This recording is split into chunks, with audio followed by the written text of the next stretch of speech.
I feel I'm ready.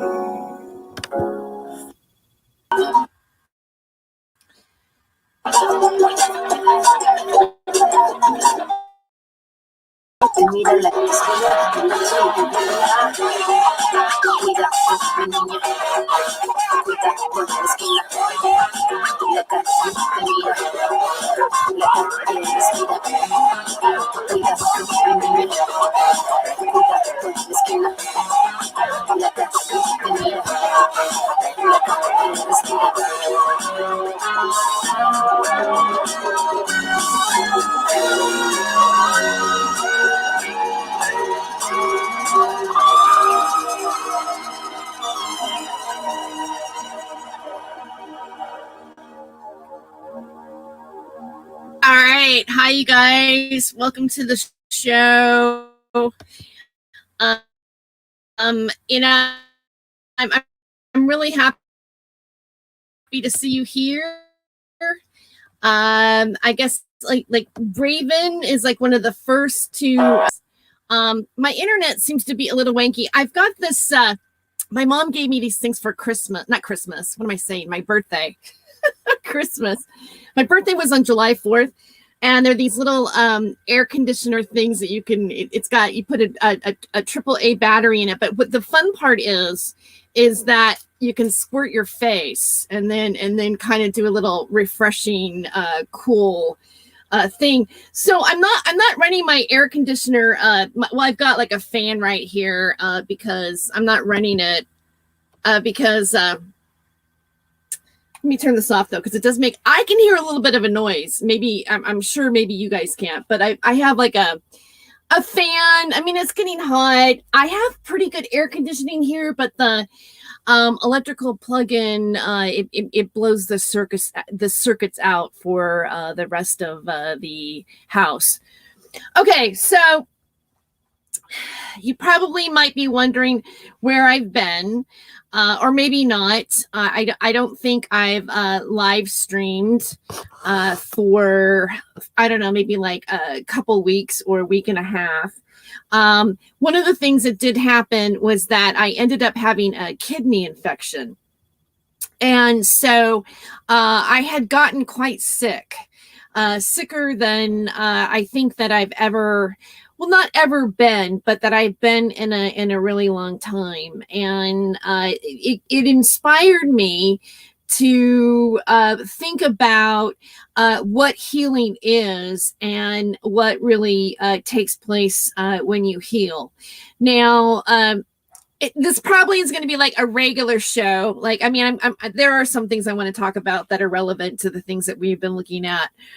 But before I get into the healing process, hi, Mark Solo. Great to see you here. Hey, and also Biggie 21. It's good to see you here too. And yeah, I'm glad you found me on this channel. I did lose my other channel, right? Facebook took it down for violations that I did way back. Violations, things that I talked about in 2016 and 2017 that apparently we can no longer talk about anymore. And that's okay.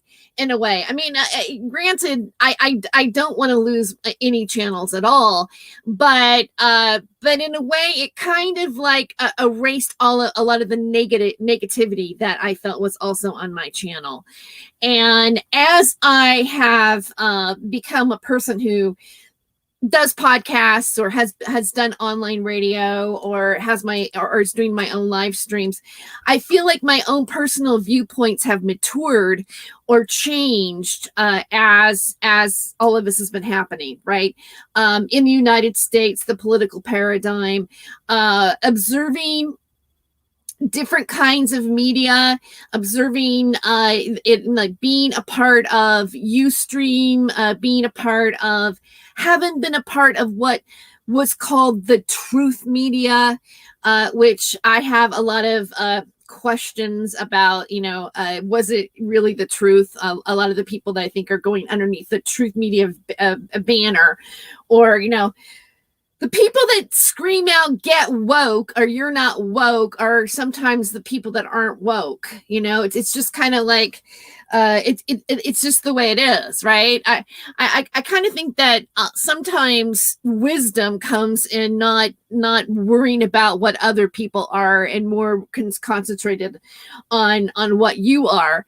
Or just the fact that, maybe a little bit of humility might be nice. Okay, so I'm kind of ranting on those things. Couple things that I did do to my channel. And one thing I want to thank to, I got 8 people here. That's great. I mean, I know that people, hey, the people that found me and are here on this channel, you guys that subbed again, I really enjoy you being here, and it doesn't matter how many people are or where you start up. It just matters that even if like 1 or 2 or 3 or 4 of us are communicating and sharing ideas, it's like it's almost like we had our own little house party or something, and came together and looked at a few things. Okay, first of all, on my channel, I removed a few videos, and I want to give you a reason why I did this. I removed the stuff that had to do with Callie Diamond and Sean Atwood. Raven says definitely alternative media was infiltrated. Biggie 21 says your original channel got taken down. Yes, it did.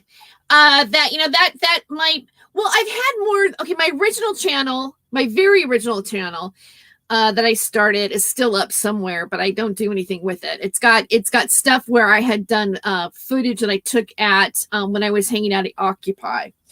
Then I had another channel that I started called Hollywood Hemdress Hour. By the way, I thought maybe I'd show you a clip of that, because there's a performance of a guy who's the alien comedian.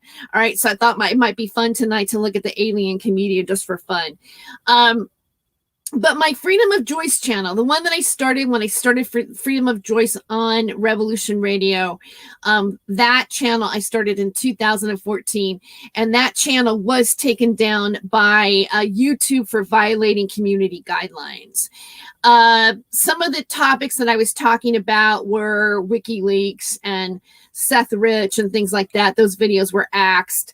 Anything that may have smelt like a topic that Buanon covered was a no-no. There's a big witch hunt right now. If you talk about certain topics, obviously, Buanon would be one of them. Although I am not a believer in Buanon, okay? But you have to realize that I was involved in the media that basically launched that. The roots of Buanon do come from what we would call the truth media, or even the UFO media. And you will see a new age influence involved in that. But now the reason why I took down the Sean Atwood, Callie Diamond stuff was because, Sean Atwood took his own down. All right. He also removed or put it on private. I think he might have removed it. The interview with Sandra DeRoy and Taj Tahinder Gill about the death of Max Spears, that was taken down too. Now, on my last live stream, I did happen to mention that because on that night was the first time that I noticed it.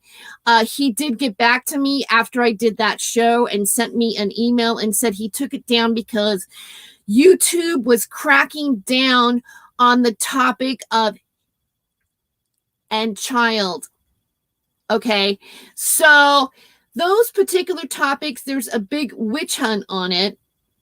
And, after thinking about the fact that he took his channel, not his channel, but those videos down, I felt that it was probably in my best interest to remove them off of my YouTube channel.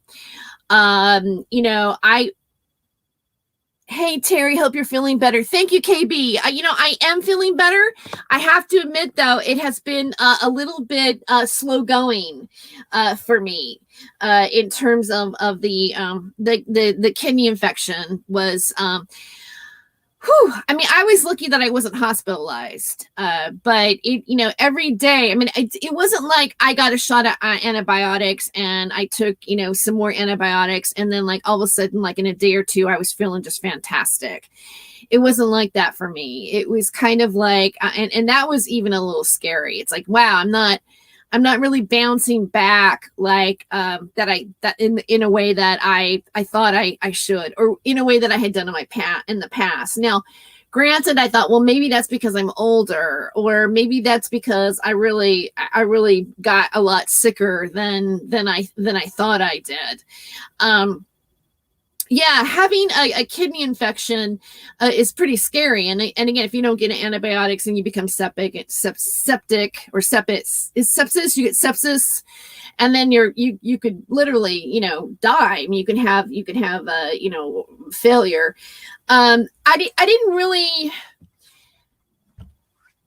want to tell anybody a whole lot about being sick. And I know this probably sounds weird, but I feel that I have enemies. I mean, and I also think that I have, people that I have a lot of love too. And that's one of the things that I feel that as people, or when I was feeling sick, that was one of the things that I needed to focus on. It was like I needed to remove myself from the toxic things that were happening to me, whether they have been in my personal life, or it's been like, what's happened on YouTube, or what's happened on my social media, or, like after a while, the stress of things, will eventually affect your body.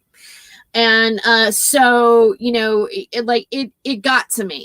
Like it finally got to me where I went, oh, here's a weak point in my physical self that is now affected. And I would be lying if I were to tell you guys that I haven't had any stress. I've had it for a very long time. And again, when you talk about targeted individuals or targeted media, and I watch a lot of different hosts and stuff like that. Like I know that CW Chanter doesn't give a whole lot of credibility to being a targeted individual, like as if the people that are targeted are making it up and they're just like crazy people. Well, that's what I mean. And again, I've had people who are actually harassing me on my YouTube channel say that you're crazy, and yet they're harassing me. Like, I want to make it really clear to people that words have power in them. And, you can, say, well, don't look at their words or don't read what they say. But you know what? You know how social media is. Like it's hooked onto your cell phone, and then all of a sudden you get a beep, and then you look down, and then even if your eye just glances at it, it's still picked up like a part of that process of what's going on. And so let me just get back, because I do want to talk about the healing process and things that I went through, just because I think it's important to discuss, because healing, like how do we heal ourselves, or how do we get healed? It's not just, a lot of people believe in just, medical science, and that's it. And, do what they say and do what your doctor says and blah, blah, blah, blah, blah. But I really think that you get disease because of more than one reason. Obviously, some of us, or all of us, have usually some sort of genetic thing, a family history of diabetes or blah, blah, blah, blah, blah. And, if you know your family history, and you know that that maybe this might happen, then you like, for myself, I know that I have diabetics in my family. I try to eat well, not have, stay away from refined sugars. Like I'm having a cup of tea, I don't put sugar in my tea. I don't even really like sweet things. But I do have to admit that over the last couple of years, I think that my eating habits had declined. I wasn't quite as on the mark with the things that I should have been eating or how I should have been taking care of myself. And in many ways, I wasn't properly taking care of myself. I was allowing a lot of the things that were happening, the intense topics or subjects, for example, Callie Diamond, or what was going on with Sean Atwood and the whole Daddygate situation. I mean, I even had, a backlash of talking about the topic in a way or discussing it in a way from a viewpoint that was different from a group of people that didn't agree with me. And I'm all about having free speech, or I mean, what is it like, what is more important really than to be able to, as a person, express your ideas or express your research or express how you feel and think about something, whether that opinion is favorable to the people that you're talking about. If they're a public person, if they're a public personality, then there's really nothing wrong with investigating or even having a negative viewpoint about an individual, especially when you are showing evidence to support what you believe. That is a perfectly legal thing to do. What's not okay is to make stuff up or slander somebody, or insult them, or however, or even like the level of cyber harassment, by this media. I'm seeing by the very media that's getting a light shined on them, their tactics have been, well, quite brutal. For example, well, you know what? I heard, and I know for a fact, I'm not going to say who the hosts are that this is happening to, but you can use your imagination. I don't know, maybe they've mentioned it or not. But I know from the inside that there's a couple of media hosts right now that have that Simon Parkes is now threatening to take legal action against them for actually really questioning and exposing the ridiculousness of what's going on. If you look at the thing with Corey Good and C.W. Chanter and Stina Bobina. Okay, maybe I said that wrong. Stina Bobina, right? I mean, all she did was sit there and analyze and have a different opinion about David Wilcock. I mean, she's like this young woman, but they went after her legally as well. Now, I know these things are starting to reverse on people. It's an interesting time because the spotlight is reversing on these people. All right, so I do want to get back to the Callie Diamond, Sean Atwood thing. Okay. So when I noticed that, Sean Atwood had taken these videos down, his response was because, YouTube is cracking down on the topic. All right. Whether it's true or not. And so he removed those videos. And I figured if he removed those videos, then maybe it was important that I should remove those videos too. I'm not going to lie. Love heals. It does.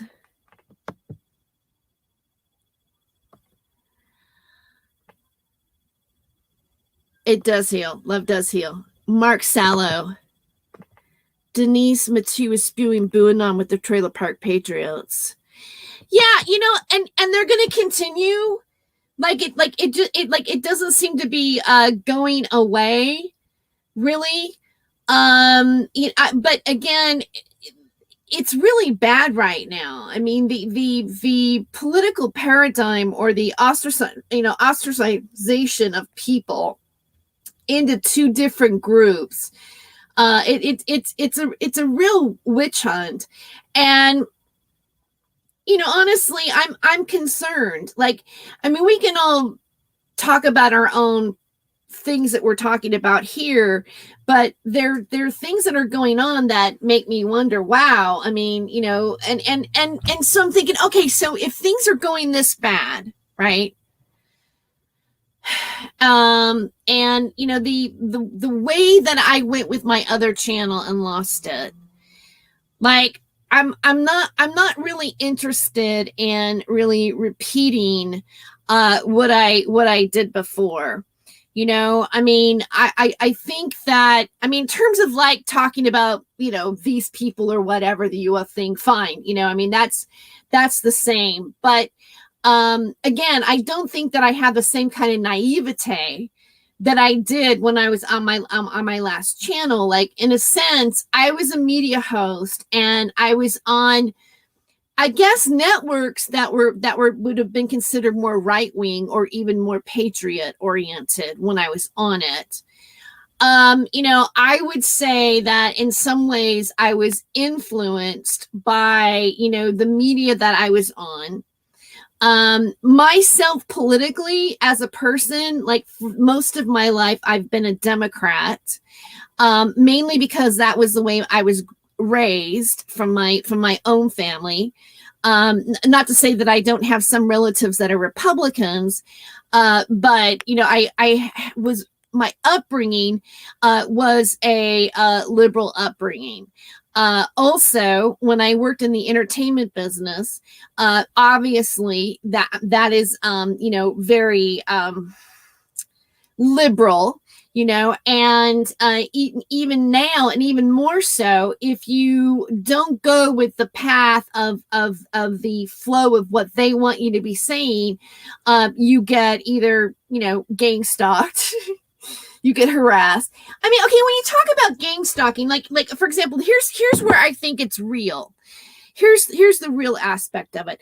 I recently watched the movie The Aviator. When I wasn't feeling well, I took a hotel room because I needed to, like, I needed to be near a flushable toilet and needed some air conditioning, and also my environment is not necessary. It's been negative for me. All right, say what you think or be what you want to think about it, but when you're sick, you need to get away from people that are directing negative energy towards you, because they don't really give a shit about your well-being. So I would say, like, about, not this last Saturday, but the Saturday before, I did a live stream. I don't know. I don't know if I did a live stream that night. I took a hotel that night thinking that I was just going to power down some liquids and, get rid of this, what I thought was just a bladder infection. And I went and stayed in Pasadena, California, because I was, wanting to transfer the title for my RV and get my registration stuff going. And there's a AAA nearby. So I thought, oh, I'm just gonna go and I'm gonna drink this water, and I've got my turmeric, and I have, I looked up what to do with the bladder infection online, and I was listening to all these music frequencies and this and that, and I just took a turn for the worse. Every day it was just getting worse and worse, and my back started really hurting. Now, I have back problems anyways, because I have 12 vertebrae and my spine has been fused, and I have a metal rod in my back because when I was growing up, I have scoliosis. So I have a spinal curvature it was idiopathic scoliosis, diagnosed when I was 9. I wore a back brace. I had a back brace that went all the way up underneath my chin. And, okay, that was a whole other experience too, because up until then, I was a pretty normal kid. And then all of a sudden I had this thing under my chin. And then all of a sudden I was a geek, and, I was the girl in the back brace, and, I was called flatback, and when you played sports, they all made fun of me, and so it was a whole indoctrination of another type of experience of how people are treating you simply because of what they see you have on the outside of your body. Like, I could take the brace off and I was like cool girl again, and I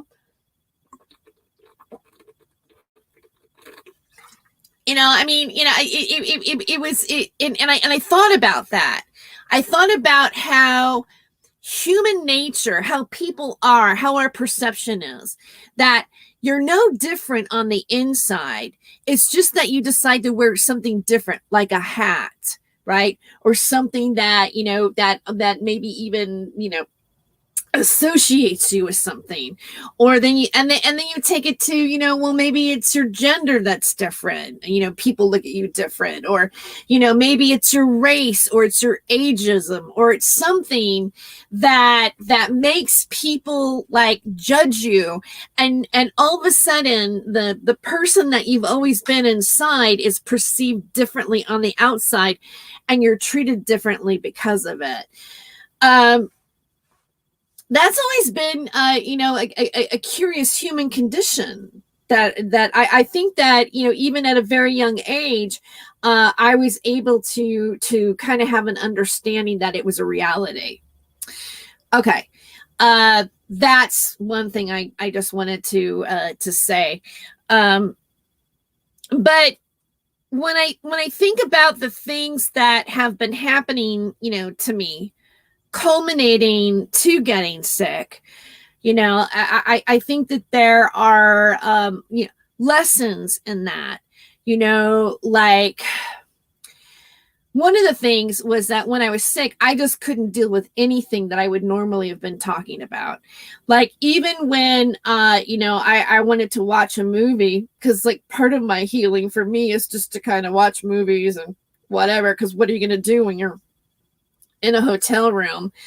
And of course I had a big screen TV, and the movies helped, but I didn't want to watch any movie that was really violent, that had any war to do with it or whatever, because it's like, oh no, I can't watch that right now. I gotta watch something that is like more happy. Like I watched 4 Weddings and a Funeral, or Notting Hill, right? I mean, those kind of like funny, like maybe romantic comedies that were lighter.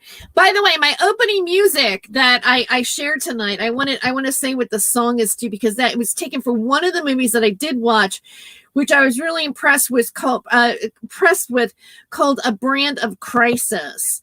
And the song is Locale Feet Sick Jackin'. And here, let me pull it up here. Oh, come on, I messed it up. Sick Jackin' and Tito something, but it's Ritmo Machine is the name of the song, and it was featured in A Brand of Crisis with Sandra Bullock. It had Billy Bob Thornton. What the movie's about in a nutshell is they are the people that write the politicians' speeches and causes, like yes we can, and she was assigned to a politician. I believe it was in El Salvador, or it was Guatemala. I don't know. It was in a Latin country, and forgive me, I was kind of in and out being sick and stuff like that. But she gets to where, like in the very beginning, she looks at the politician, and of course she can't handle the altitude, and she feels, I don't know if you've seen the movie or not, but she says there's something missing behind his eyes. Can't you see it? And she wasn't, like, she just felt something was off, that he was void of something. Well, in the end, I mean, spoiler alert, but yeah, he ends up not doing what the campaign slogan or what she created it to be about. And at the end of the film, she ends up, having heart and becoming, an activist, or really caring about the people. And one of the other guys who worked on the speech campaigns looked at her, he goes, yeah, good luck with that. But again, again, to me, it was touching because, and to think about how politics are, like, who is it? Who is the consciousness behind writing the campaign speeches? And and then like, for example, Make America Great Again, right? Make America Great Again. You know who else used that? Reagan used the same slogan. Like, that's the thing that bothers me, is that we don't even like it doesn't matter if it comes around twice. God, haven't I heard this before? Everybody just goes ahead and accepts it. And that's a weird phenomenon with people as well, anyway. So I guess I'm trying to figure, like, where am I going with this, right? Because I know that I don't want to seem like I'm not making much sense on it, but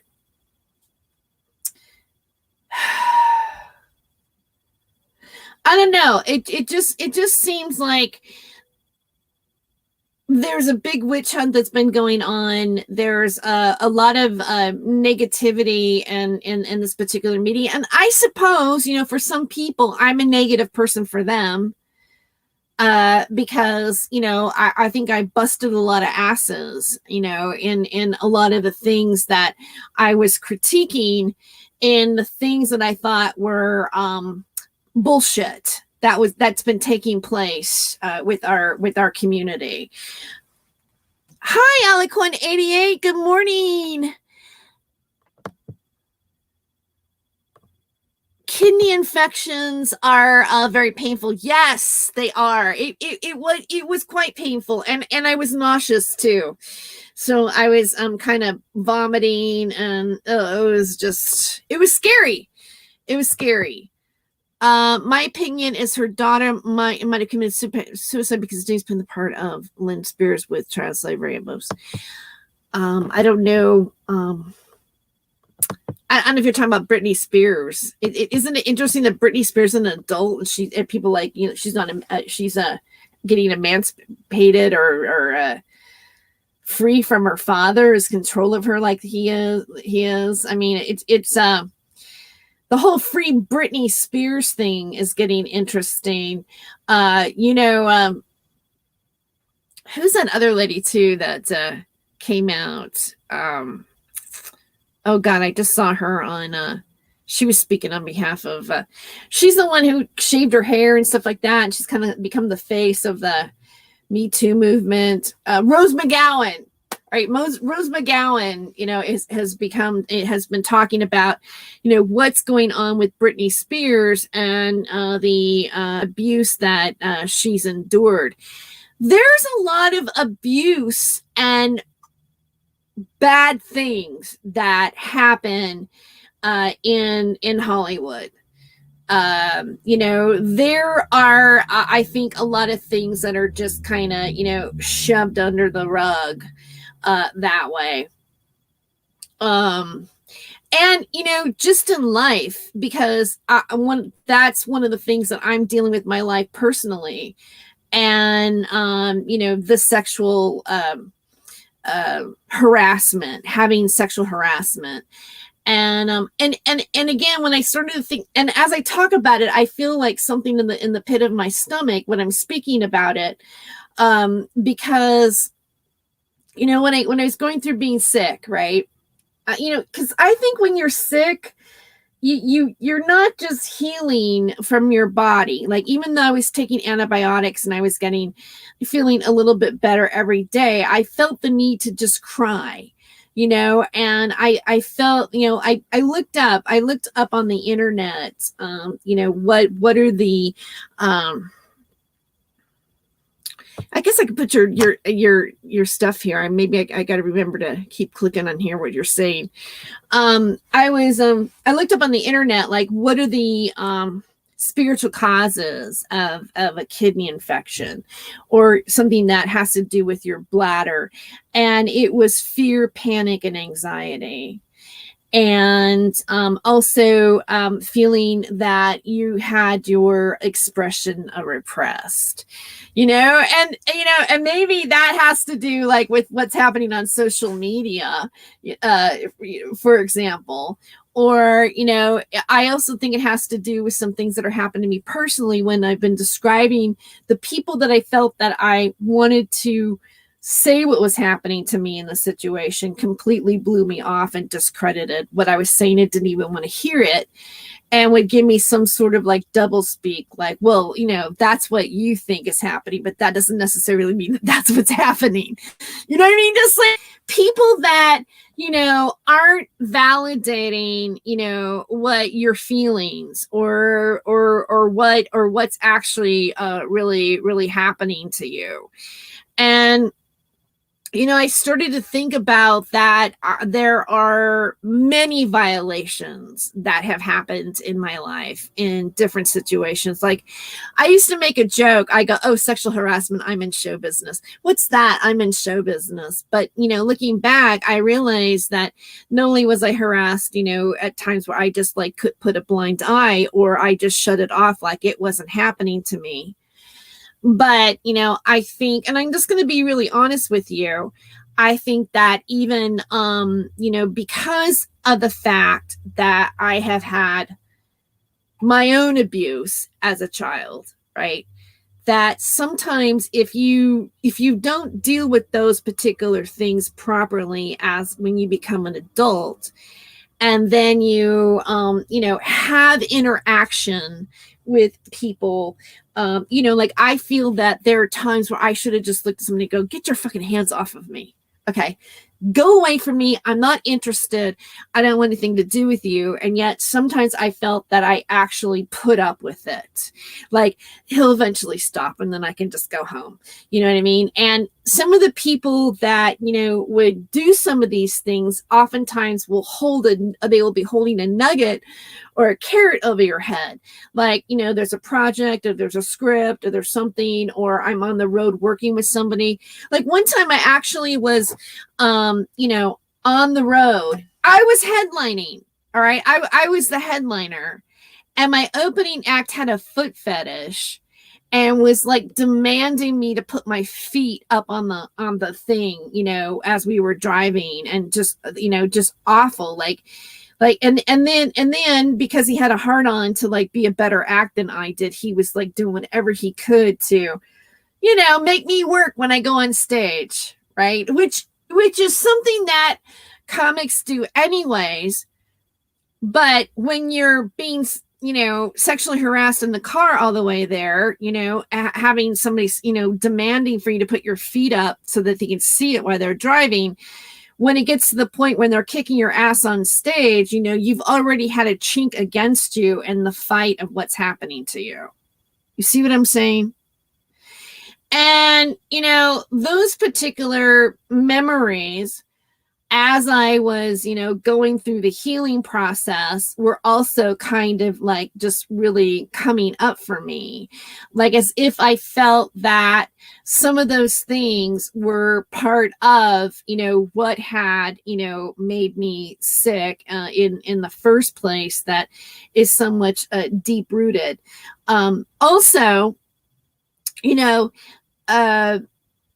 and I want to talk about UTIs for a second. And I know that men don't get UTIs as much as women do because of the way our bodies are structurally designed and everything, but they still do get UTIs. But the first time I ever had one was when I was in the hospital, having my back operation when I was 15, and I got it because of the catheter that they were using. And just to kind of let you know about what scoliosis is like when you have the spinal curvature. But excuse me. Yes, it's when you are in an abusive relationship, they degrade you and then they expect affection from you.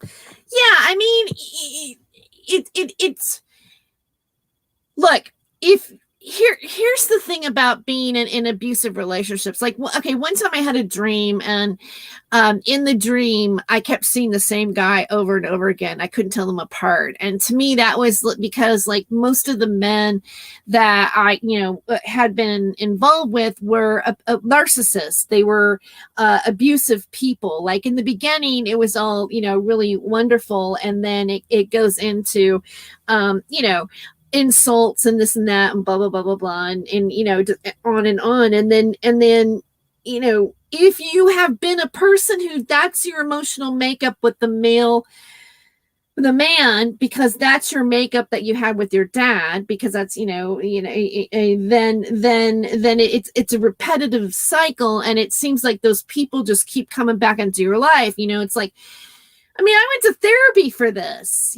I've discussed these things, and it's like, oh, well, here he is again. Like I made a joke, on my last video. I mean, my last podcast, by the way, the podcasts that I do, I try to do a 30-minute rant and find something funny. This is not necessarily the funny show, but who knows? We might get a nugget here and there, but, one of the things I said is like, I'm feeling really good. And when you feel really good, Mr. Asshole shows up. It's like, I'm here to mess up your life. You feel good. You're feeling good. Oh, you're feeling good. You're empowered now. And then for me, I feel that I would get involved with somebody that wanted to, to knock that power down. I don't know if it's, because I'm a woman, right? And so, I've always been a woman that, like, for example, I'd like to work as a comedian again. I have reservations at this point, mainly because of the way the virus thing is going, in terms of vaccinations and this and that. And I'm also kind of tired of speaking to the consciousness of people that are drinking alcohol and eating fried foods. It's like, let me put my little thing on. Like, I think what I just don't want to go up and then have to just, do a bunch of dick jokes, to get paid at the end of the night and, have this dumbed down conversation. And, that probably, sounds, really snobby, but I find a lot more satisfaction, to, do live streams on YouTube, to do the podcast and do a comedic rant. I'd like to maybe do something that would be more theater involved. I'd also like to do some stuff that, if I were to develop a following, which, by the way, I'm kind of excited. I did post some of my podcasts up on my Facebook page, and they are getting attention, and that makes me happy. And so, my thought is that, I maybe would find a venue that I would cultivate in my next town that I move in, and, start something. Like, maybe it would be like a coffee shop. Maybe it won't be, a bar, or maybe it will be a bar. I'll find some place where I'll go, this is it. And kind of, work out like a spoken word night, or, maybe have something where there's some music and then some comedy in it. And then take some of those performances and do like a pay-per-view, on my Patreon, where, if you are on my Patreon for $2.99, you're going to get, a monthly a comedy show or something, or just do, have a pay-per-view for that particular performance. That particular performance is viewed for YouTube, and I would have some other obviously some other comics on it. Most of my friends on Facebook right now are mostly people in the comedy business, although some of you are my friends on Facebook, and some of the people are in this particular community as well. But that's really where I'm connected to. So, I probably could pull in some pretty good acts, simply by, the association that I have. And I used to produce comedy shows. I've helped put together rock venues, and I did a lot of things that were activist oriented, where the people that were involved with the production. For example, like I did benefits, for people in the cannabis industry, and and on and on and on, because, or did a show for AIDS benefits, or whatever it is. So, anyways, that's something that I've been thinking about doing in the future. Okay, so let's talk a little bit more about the healing process. I'm gonna use it. I'm gonna talk about it from my own personal experience, as well as things that I've learned, and stuff that I was looking at when I got sick. First of all, I got contacted by somebody who was he's a molecular biologist and a comedian, and I saw him on Facebook. I became friends with him on Facebook, and I said, "Wow, you're a molecular biologist and a comedian. That's impressive." And he said that he was working on a book about healing, and the ability to, I believe it's called an EMF. It's a real study where they worked on healing people with psychic energy, or, like, for example, it was a controlled study where they, they'd have the person in one room, and then whomever, they were working on somebody, but they didn't really know who they were working on. But then they would find out later on what the result of the person that they were, working on psychically. And so there was a result. There was a person who had, stage 4 cancer, and the person had a healing. And he talks about how he found, or a way that there's a way to go in the time-space continuum and change something just like that. And the energies that that were involved with it were like, total unconditional love, agape, and feelings of this sort. And again, this topic, like what I'm talking about right now isn't the first time that I had been introduced to such concepts, and probably not the first time that any of you have been introduced to such concepts. And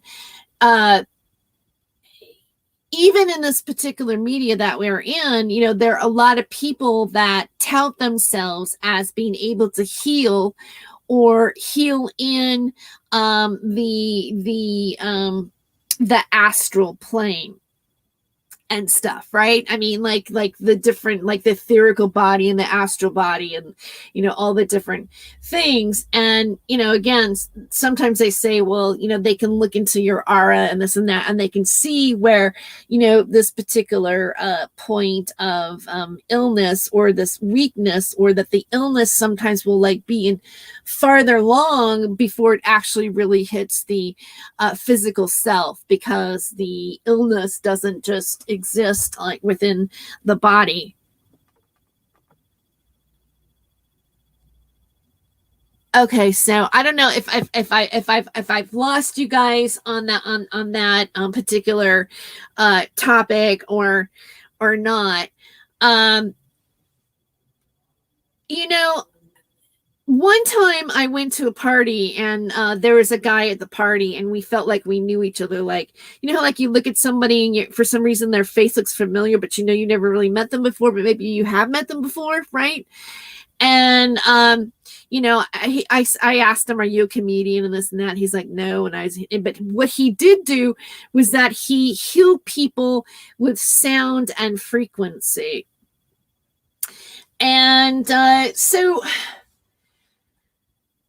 why not? Why wouldn't it be possible that, that there aren't sounds or frequencies or different ways or different modalities about healing that we don't really understand? And even if obviously our bodies are electrical, and our heart is electrical, and the rhythm, and I guess our heart is 528 hertz. I think that's, to my understanding, is that it is. And so just even like the sheer desire to want to get well is it oftentimes is even healing in itself. Okay, so I want to share. I want to go back to, having scoliosis, and then, wearing a back brace, and then having the surgery. Like I opted at 15 to have 12 of my vertebrae, fused. What they did was they took chips from my hip bone and they placed it in between certain parts of my spine so that it would be solid and it wouldn't curve anymore with growing. And then they put the metal rod in my back. And for a few days, I had to be in a special kind of bed. It's called a striker frame. And they would turn me over every 2 hours. So for 2 hours, I was face down like this. And then 2 hours, they would put you on the other side. And you would go back and forth. And, I was about 2.5 weeks like that. And then, they started to get me up and walking. I was lucky to start walking right away because they didn't have to fuse my last vertebrae, which was next to my tailbone. And I was put into a body cast that was like from here, and it went over my hips, and it had a hole that was like cut out my stomach so that you could expand and breathe in it. Now, the technique of the operation has improved. I had actually the operation I had, it was 7/7/1977. And today, that's why I wanted to make sure, even though I wasn't totally feeling my best 100% today, I wanted to come and do the show because today is also 7/7, but it's 2021. So it's almost like full circle that I had that particular operation to this. And I gotta say also the number 777, knowing that it was 7/7/1977, because I prayed, I had put my faith in God and in Jesus to help me get through it, that I felt that 777 was like, that must have meant something, that was like a sign from God that, I was going to go in and not have any particular problems. Now, my particular, and the reason why I'm bringing this up too was, for some reason, I had my operation at Stanford Medical Center, which is part of Stanford University. And I've asked my mom, sometimes I've said, Mom, how did you afford for us to go to Stanford? And my mom said, well, I had really good health insurance. My mother was a school teacher. And, but I'm thinking, oh, anyway, we were fortunate enough. We were fortunate enough to be able to, I'm looking at what you're saying. No, it's interesting. Purrs heal. Yeah, they do. Kitties heal. Purrs, the kitty. And I was, fortunate enough we went and got 3 different opinions. We went to Oakland, and there was one other place I can't recall right now. And each one had a different healing process, but Stanford had the best. Like Stanford, it would seem to be the most advanced in what they did. Now, my experience at the Stanford Medical Center was not like, I thought all hospitals were like this, but they're not. I mean, I got really spoiled. I mean, I've seen our medical care system now and how the hospitals are run, and I'm absolutely horrified, but not so at Stanford. And they had fellows because I was part of a study. So, I guess I have a little pair of shorts on and a bikini top or whatever, because I could not be self-conscious because there would be a bunch of other doctors observing, the what they were doing. Like, for example, when you have scoliosis, it's more prominent when you touch your toes, because you can see how the rib cage will bump out or however. And the reason why, again, I got the surgery. One is that I didn't want to end up being the Hunchback of Notre Dame, because you get all twisted, and you can be more deformed, really. But it also, in the end, will it affect your organs, because it's twisting everything around too. So when I was 15 years old and I had gone to Stanford University, I had also made the cheerleader squad in high school, and I had made it on the JV cheerleader. I was in varsity. I was going into the 9th grade. I went to Clovis West High Schools, which, by the way, they're the best schools in California. I didn't realize that, but Clovis West High Schools considered to be one of the best, the best education that you can get in California. So I'm kind of proud of that, really. I'm the second graduating class of Clovis West High School, and so at 15, I really wanted to get well and be able to go to school and be part of the cheerleader squad, which I never really was able to fully cheer that year, or because of the fact that I was healing, but I did go to all the games and I kind of did like half cheers while I was there. But as I was that age, it was almost like I was motivated to get well faster. And of course, when you're 15, your body can, actually bounce back a lot faster than you can at my age. Okay.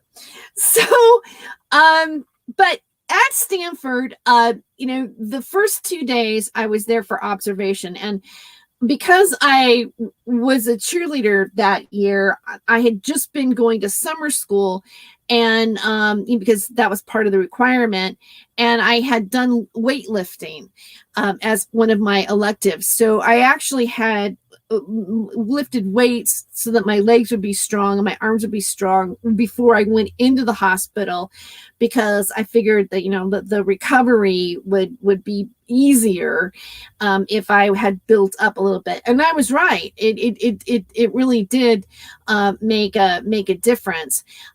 When I got to Stanford, they did medical testing first. They had to see how much. I had to do all kinds of testing. One of the tests that I had was to find out the oxygen level in my arteries, to make sure that I had enough oxygen and this and that. And it was quite an extensive test, and it was kind of painful because I had to have a lot of different needles and stuff going in, and blood drawn and stuff like that. Hi, Shadow Band account. Welcome to the show. We're having the healing discussion. I'm telling about my healing journey, but I'm kind of going back to being 15 and having this operation, and what it was, and what Stanford was like, and then I was hanging out, and they let me. I didn't want to be in a gown. I didn't want to be like in a sick gown. So I was tanned and everything. And I go, do you mind if I just wear my shorts and, whatever? I mean, like, if I'm going to be here for 2 days, I just don't want to have that open gown and stuff, and they go, yeah, sure. Do whatever you want. And, basically and, then the activities director came up to me, while I was a patient. So this is what's odd to me. While I was a patient, the activities director came up to me, and she goes, I was wondering if you might want to help me with the kids if you want, like some of the kids that come in, they're in the playroom, and, you could just play with them and kind of help me, whatever. And I was like, okay. So I went in and I there were a lot of sick babies and everything, and I would play with them and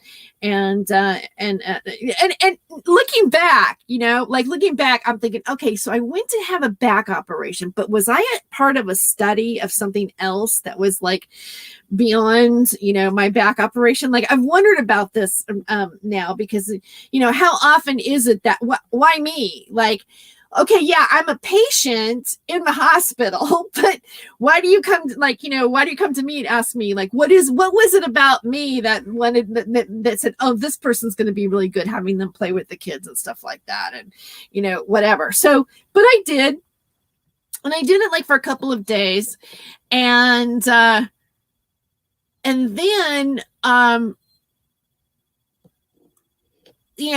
the night before I was going to have my operation, there was these other two guys that were having their operation, the next day, like with me, we all had it scheduled. And so, you could only drink up until midnight. And so what we did is we were all hanging out, having a great time. First of all, they looked at me and they go, "Are you a patient here?" And I go, "Yeah, I'm a patient." They go, "You don't look like a patient." I go, "Well, I'm going in, tomorrow, whatever, blah, blah, blah." And here's the thing. I think like it's kind of like wearing the gown makes you feel sicker in your head. Like, where you're at in your head is what matters. It's like if you're wearing shorts and everything like that, and they go, "Oh, you don't look like a patient." Yeah, well, I really am a patient, but it's like an attitude. Like, yeah, I got to go in for this, but otherwise I'm like a healthy person, right? And so we ate and we drank up until midnight, and that was all fun. Right. And then after the surgery, it's really painful coming out of it. As a matter of fact, I can't even remember some of it. Like I have an amnesia. And one of the things that, the doctor asked was, do you remember this? And there's days that are just like kind of a blank. Because that's what your brain does, although that's also part of MK Ultra mind control, right? Because you're able to block out, that particular experience in, looking back or analyzing it later. And as I was getting better, of course, I was cranky, because when you're sick, you're cranky. And I didn't want to eat the hospital food. And I was normally a well-behaved person, but I was like, I'm not eating this crap, and then all of a sudden I had a nutritionist there. And then like, what hospital does this, right? I'm like, what do you want to eat? I want cherries, and I wanted iced tea. And there were certain things that I had like specific food cravings for as I was healing. And one of them was tea, and one of them was cherries. And I actually got a bag of cherries recently because they're in season. And it was like almost like, oh, I need these cherries, because there was that callback, or maybe just a familiarity of healing. But maybe sometimes when I am sick, maybe I do need cherries. Maybe there are things that your body is saying, I need this. I need some water.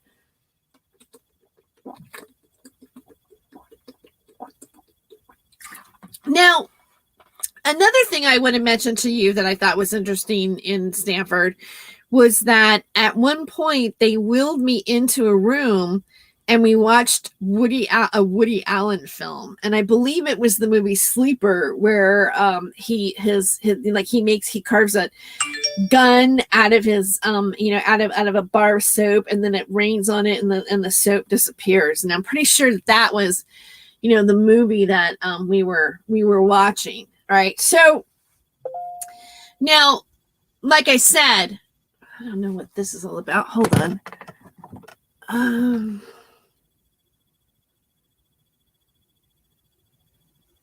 Okay.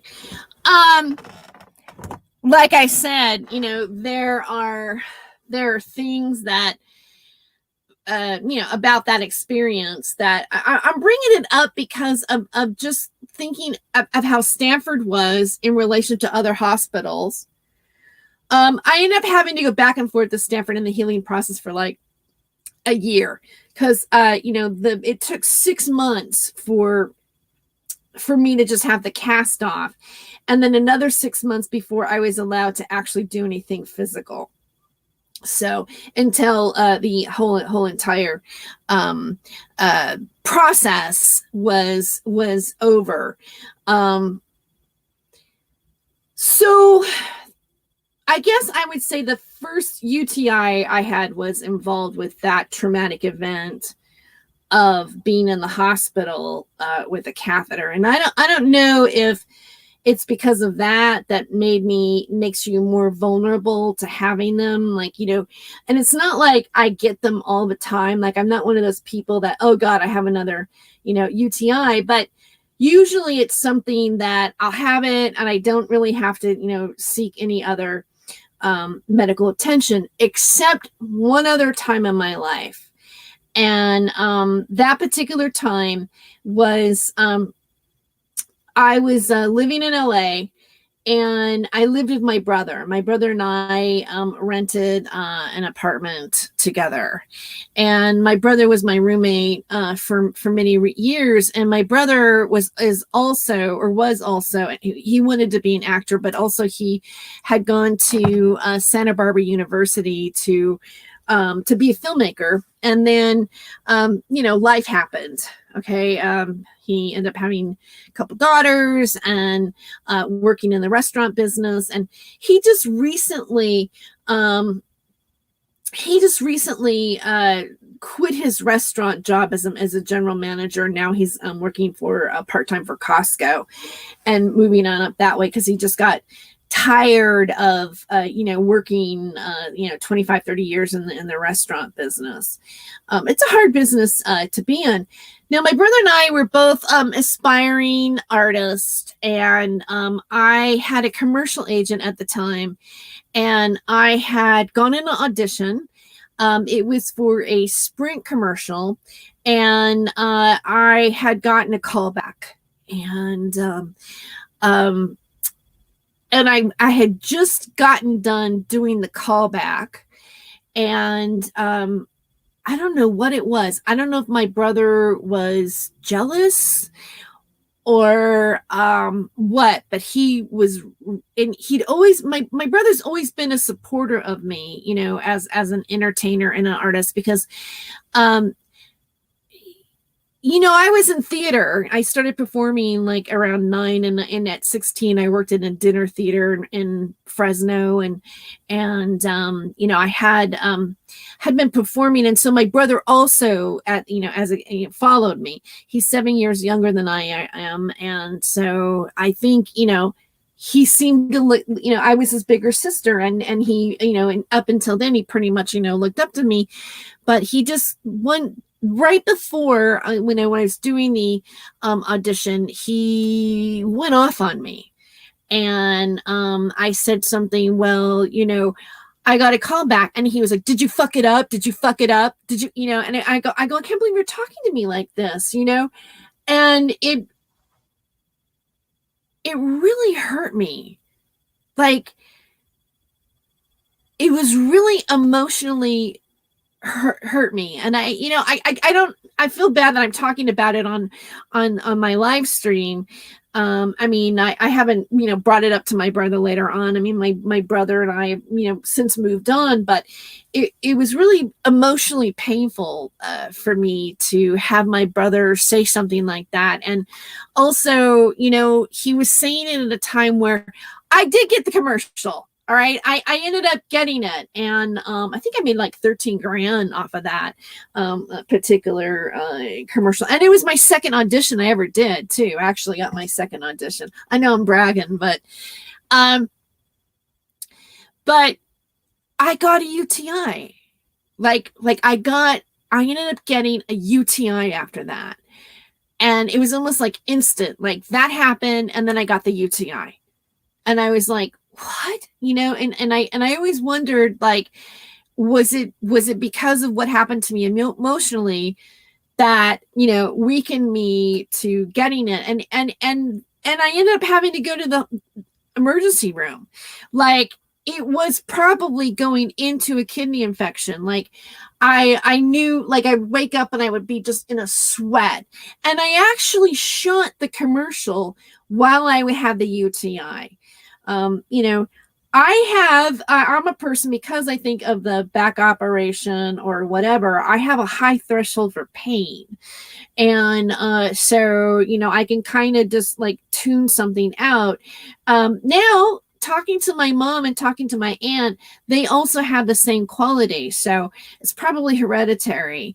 I don't, you know, I know us women, the three of us women, have a higher, you know, threshold for that. So when that happened, I just took note of it. Like I got on antibiotics after I did the commercial, and I went on with my life. And you know, I go, I hope I never have that happen again. And it never has. Like it's never been like that as bad. And I was about, I think I was 35 years old. So quite a few years went by. You know, I've had, you know, every once in a while, you know, I go, oh yeah, I feel like I've got a bladder infection. Okay, whatever. Drink a bunch of water, you know, drink your water, you know, take, you know, whatever. And, you know, like your, you know, my immune system would, you know, would just, you know, automatically, you know, release it, or it would be gone. But this time is different. And, you know, and it got me like, you know, and I kept trying to deny it to myself, you know, even when like I've done like, I did like the Kevin Moore show. I had it, you know, even like a little bit before that, the last video live stream that I did, you know, the premiere party, I was struggling with it. I was not admitting to myself that, you know, my, you know, physical body was not, you know, I was not really functioning, you know, up to snuff. And I will say that, you know, the stress contributed to it. Like the stress that I think that I've been experiencing from people like Sarah Rachel Adams. All right, let's just throw it out there, you know, is, you know, has, and I don't want to give somebody like her power, but we're going to talk about that in a moment, because other people have been.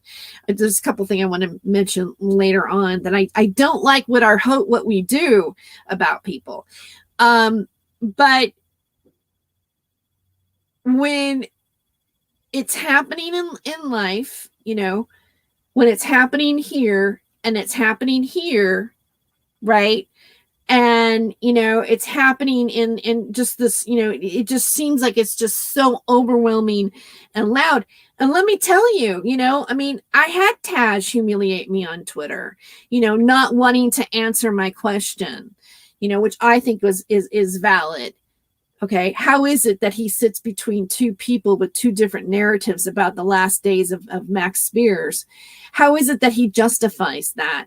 How is it that these people justified med beds and all the other, you know, things that they're just ripping people off? You know, and if you want to sit back, and, you know, defend these people, you know, or if, you know, you want to go ahead and, you know, think that, you know, these people have special healing properties, like they are, I don't think these people compare. I don't think they compare to like the study that I was reading, or that I'm exploring right now, that I want to talk about maybe with you guys later, if the writer gives me the permission to do so. I don't think that they as people, as how they conduct themselves as people who are compassionate and loving and healing to other people. Like when you see somebody that, you know, that professes, you know, to have healing abilities, you energetically, how is that person, you know, supposed to seem to you? To me, you know, when I look at her SRA, I don't read that. I don't read, people that want to help people who are dealing with targeted individuals or gang stalking. And by the way, I got off track here. I was talking about the movie The Aviator and Howard Hughes and and what targeting looks like, right? If you watch the movie, you realize that Howard Hughes was actually targeted. And yeah, he was paranoid and had particular problems. But and maybe this is the director's choice. But in the last scene, you see these guys, all standing there, and they're standing there like this, and they're looking at him all weird and everything with white gloves and stuff like that. And you know that those people are there just to push the psychological button that they know that they of the problem that they know that he has, and he sees them, and he can't speak. He gets triggered by them because he sees them, but that doesn't mean that they're not doing it. And I think that is really one of the perfect examples of people. And at this point, and I'm not going to give you guys any details because I can't really talk about it anymore because of where it's escalated to. I'm able to talk about my personal experiences and not put any names to them or whatever, but at this point I got to be really careful. But at this point, I've caught people in things. Like I actually caught somebody. They don't realize that I caught them, I narrowed down a conversation that I said something to specifically to that played out here. So I know that the only way that this would have happened here would be if there had been some sort of communication by that person to some party that's involved with the stuff that I am going through.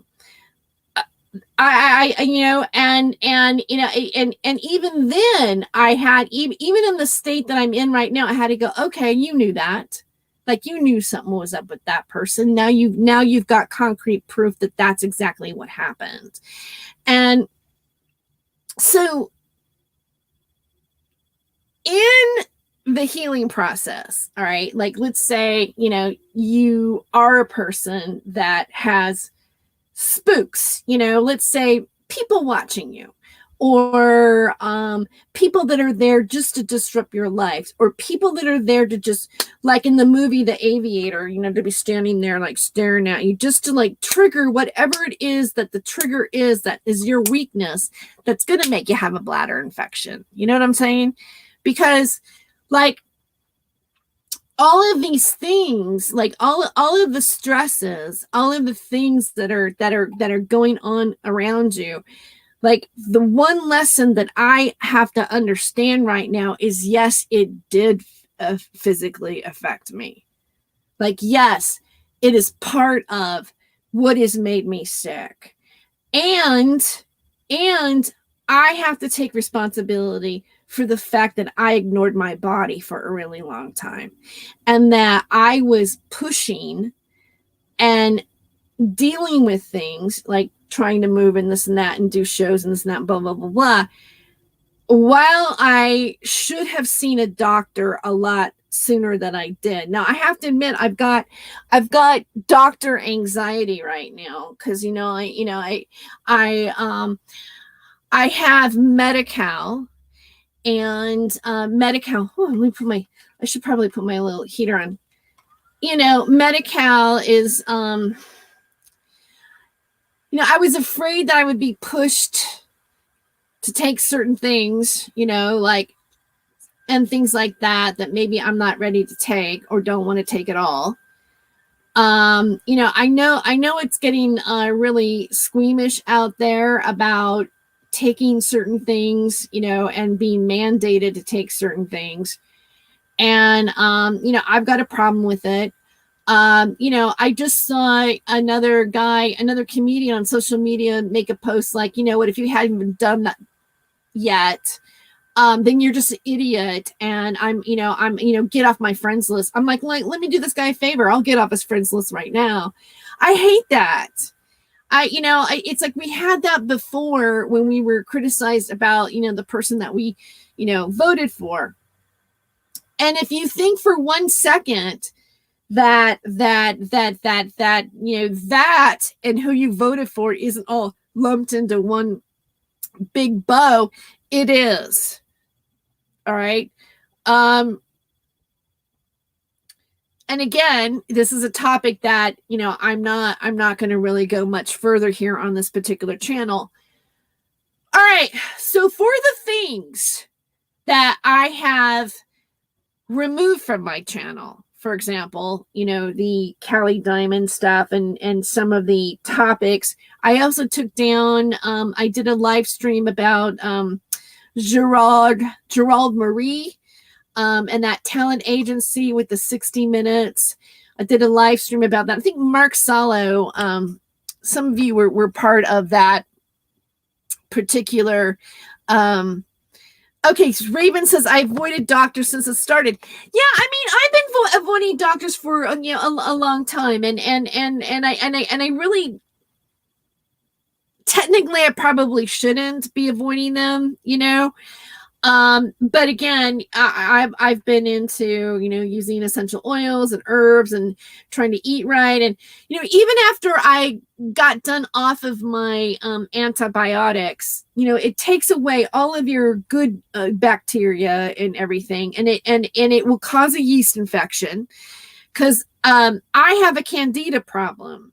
That's something that I need to take care of. I came off caffeine. I couldn't believe that because drinking caffeine makes it's not good for your bladder when you have the infection. And so I had really bad caffeine withdrawals while I was going through what I was going through. And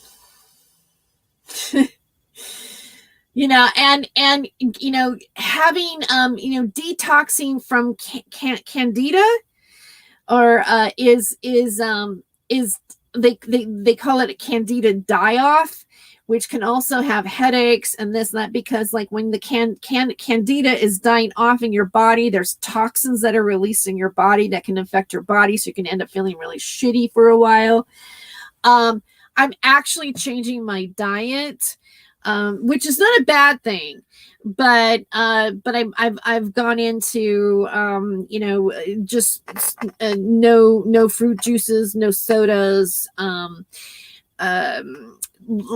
gluten, no breads, rice. I have salmon in the refrigerator and my little ataki that I'm going to cook up a rice meal after I get done with this, high protein rice stuff, vegetables, lots of water, lots of rest. I felt that I needed a lot of more rest than usual. I'm taking, I found out that cranberries, the supplement, I've been taking a couple of cranberries. There's 2 ways you can get a bladder infection. One is E. coli bacteria, and the other one is yeast. Yeast can actually give you a UTI as well. And so the cranberry is a really good preventative because it makes it so that the E. coli can't attach to the bladder wall.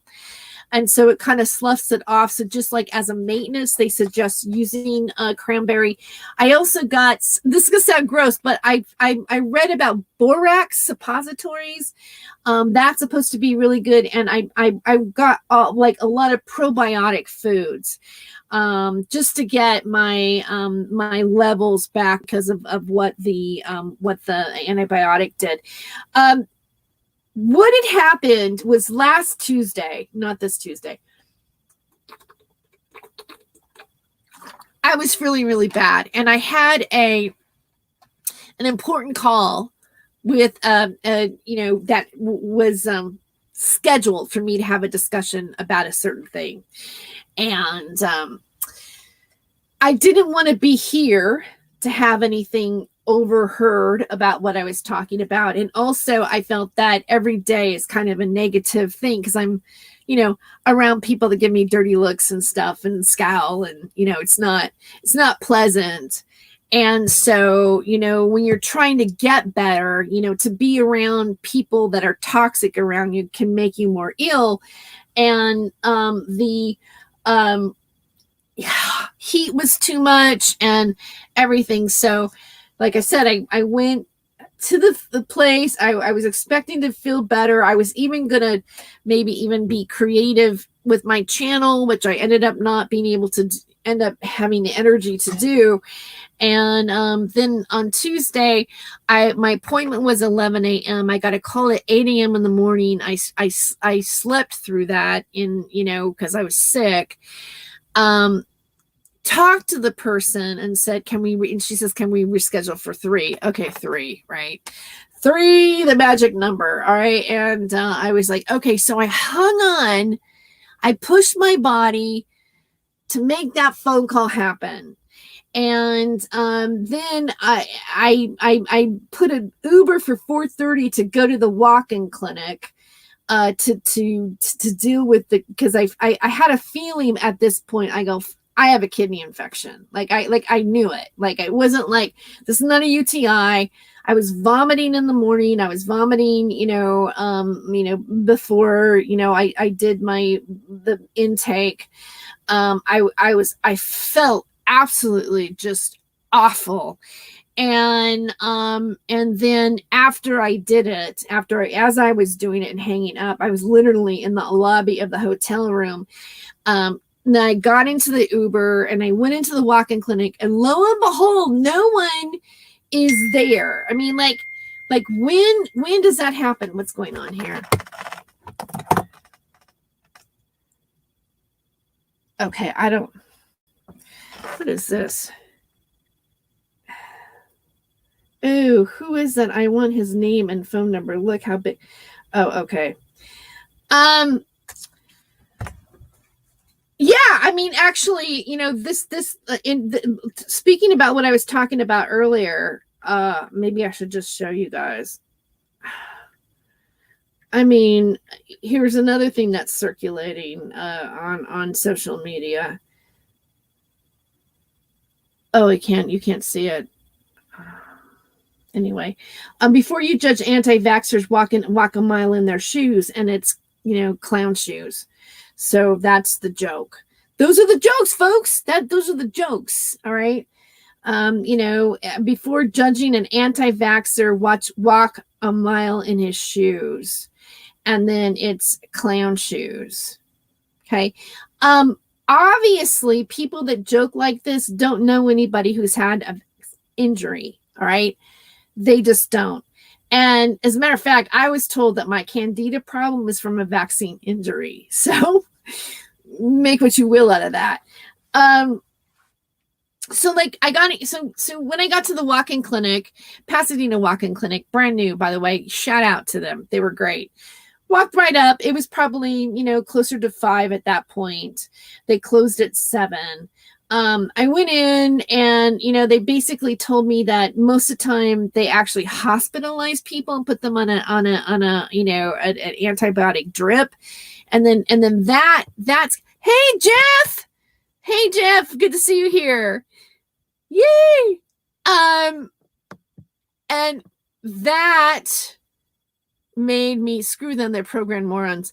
That made me, that made me even more nervous. I was like, so they go, okay, well, what we're going to do is we're going to give you like a couple of shots, and then we're just going to, you're going to get a couple of shots. It would have been 1 shot, but they didn't have the whole dose in one. So they had to do 2 on each side of, my fatty part of my behind, kind of my upper hip area, butt area. Right. And then I got the prescription of Cipro and an antifungal because of, the fact that, as you have, the antibiotic, then you can get the the yeast can come back and everything. So, and, got out of there, went, got everything, went back to my room and, started dosing and feeling a little bit better every day. But like I said, I had to release a lot of crying. Like it just felt like there was this emotional release that went alongside with the physical healing. And I guess that's my point, is that our emotional self and our physical self are connected to one another, right? And I think as the process of learning it and making connections between like the things that came up for me while I was in that particular state. And I don't know, like I'm thinking maybe some of you can relate if you've gone through something, paid attention to, what is going on with you all the way around. I realized that I need to heal in here, and I need to heal in here, and I need to heal in my gut, and I need to heal like what my things that are going on in my life, because the things that are going on in my life are also reflecting what is happening to me physically. And I really think that is the connection. And so I just wanted to share that with you guys tonight, and just kind of let you know what was going on with me and why I haven't been here. And then also, I feel like, and I also had a birthday, right? I also had a birthday at the same time. Like, I don't want to cry, someone's like, because I like, sometimes for me when I speak, about certain things, I can have like the emotion come up. So I'm trying not to, go into that particular space. But, a lot of the things that I've been thinking about, like I've been thinking about, well, like the way I've done things in the past, like the way that I've done things in the past on my channel in the past, I feel like I can't go in that same method anymore or hit it like I have, because I think it's been making me sick. So I have to come to terms with that. I mean, it's not like I'm going to like stop doing analysis or picking apart particular topics or, looking into these different things. But, some of the topics that I have been discussing, I think at this point, not to say that I don't think that they're real or that they don't happen. I just feel like it's too harsh for me sometimes, especially right now. And I don't think that I want to move forward in what I'm creating online and have the level of harassment and bashing and things that, I'm sorry, on my other channel were just absolutely horrific. And, some of it because I brought, certain topics, specifically the Daddygate topic, it brought that again. Now, when I talk about other topics that are going on, like, discussing, the Carrie Cassidy or any of these other people, it's been okay, except for Sarah. And I think as a community, as a community of people that, and I feel like we are a community of people, right? I mean, in a way, you guys are here, and I appreciate you being here. No tears, Terry. Thank you. I appreciate you being here and stuff, and because conversing with you and seeing your words in the chat and knowing that you're here, like for example, Raven says colloidal silver water fights bacterial and fungal infections. As a matter of fact, you gave me that link on my my Facebook page. By the way, please like my Not My Rabbit Hole Facebook page if you haven't yet, because I'm posting there. You gave me the link on for Amazon to get it, and I ordered it. I ordered some of that, and again, I ordered the borax. I'm hearing good things about that too, as well. So, because the scary thing is with because I read about it, like UTIs and kidney infections and stuff like that. If you become antibiotic resistant, you can, you can be in bad shape from that. that could take you if you can't fight it with if you've used all the antibiotics. So, it's important to look at the different things that are bacterial. For example, I got some coconut oil. Matter of fact, I want to show you my coconut oil that I got.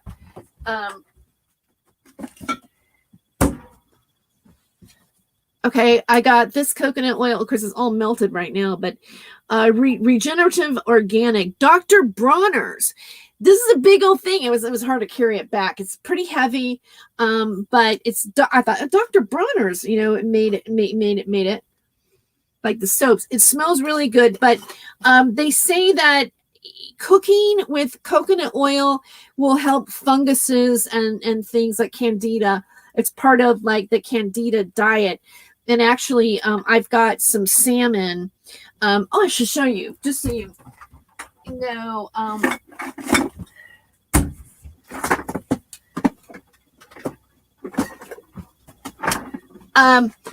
I like to cook. This is something that's really functional. It's like one of those little bento lunch boxes, but this is an Itaki.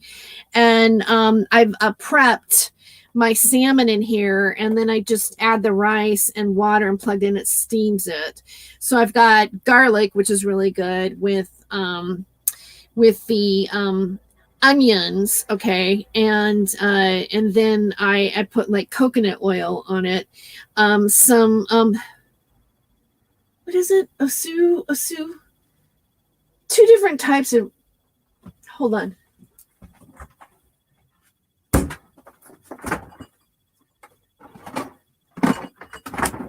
Ponzu, sauce, and then like a little soy sauce and whatever. And so it's marinating. And then after I get done, I'm gonna, have a meal and kind of get back into the groove. Okay. Cocaine. How's your diet? As you said, everything is connected. Yeah, my diet. I'm really focusing on my diet right now, because one of the things that antibiotics does is it kills all the bacteria. So, I'm trying to eat probiotics and things like that. So, because you can get this other thing that's like colitis, or, like whole thing that can happen to you in your digestive system. That's another illness on top of that from overusing antibiotics. And then it just looks ghastly. So I went and I got a whole bunch of probiotic stuff and everything, and just to kind of get back to health. Aliquin 88. I use Chlororex for candida. Recommend. Okay, I'll look into it. Yeah, I mean, there's all kinds of different things out there that you can read in taking care of it. Raven says, for anyone prone to UTIs, take a D-mannose powder. Also, if you have a cat prone to UTIs or blockage, giving him 1/8 teaspoon daily mixed with food as a preventative really helps. Thank you, Raven. That's a good. I've never heard of mannose powder. And Sarah Enema Adams, barf. Yeah, remember when she was all into the enemas? The enema queen. Okay.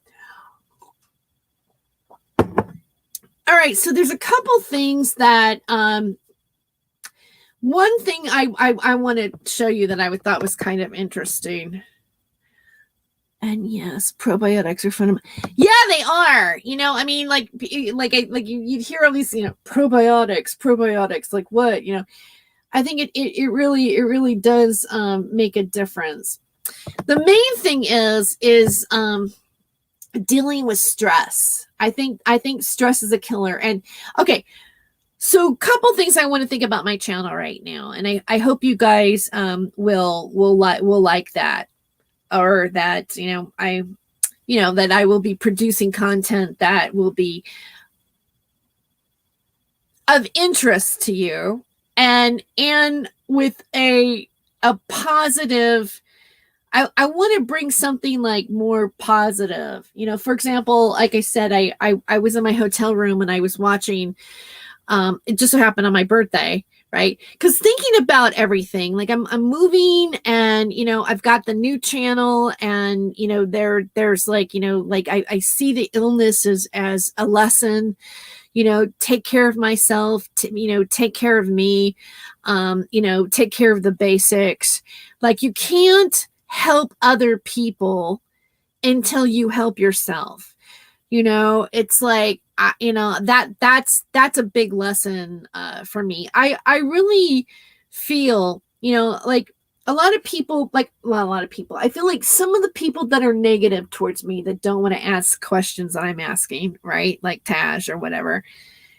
And they go, "Oh, you're a loser, and you're just living like in an RV, and you don't blah, blah, blah, blah, blah, and blah, blah, blah, blah." And, I think to like minimize somebody like that just because you don't want to answer a question, or to be like a media host, and because of the fact that I might be doing an analysis on them, for them to sit back and just make up lies to their audience, to their listeners, to their whatever, and call me a drug addict, or to say that I work some, I performed at some clubs that has some backdoor channels to like snuff films and shit like that. That is just like despicable. And you know who you are. All right. For you to just sit there and use your media, like the media that you say that you're a researcher and you're doing blank, blank, blank, and whatever you think you are on your YouTube channel, to make shit up about another host, someone that had you on their show, or that was on like other channels with you. And then all of a sudden, because you don't like the fact that I'm going, "Hey, there's something up with you," legitimately proving that or questioning it in a thoughtful way, an intelligent way, for you to sit back and minimize me like that to your audience is a reason for slander. You are not a truth media person. You are not a truth media person. You don't have any heart. And what are you even doing here? That's my question. If you can't sit back and like actually break something down intellectually and give a proven reason why you think something is a certain way, for example, what I think that Sarah Rachel Adams does, or for example, if I want to sit here and talk about Simon Parkes, who, by the way, is on the rampage to sue anybody who's talking about him at this moment. I don't see where he has a leg to stand on when he's actually, buying, when they're buying, Indian cooking channels and Asian cooking channels.